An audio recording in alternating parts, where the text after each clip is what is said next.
This week I'm testing the Mazda CX-9 7-seater SUV, and these are my top 3 family-friendly baby drive features.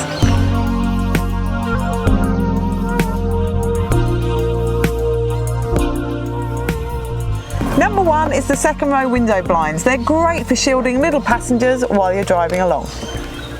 Number 2 is you can fit 5 child seats in the back of the CX-9, which is fantastic.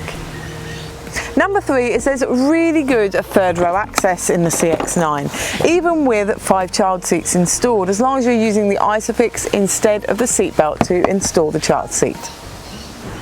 I have loved driving the CX-9 with my family this week. To see the full review, go to BabyDrive.com.au.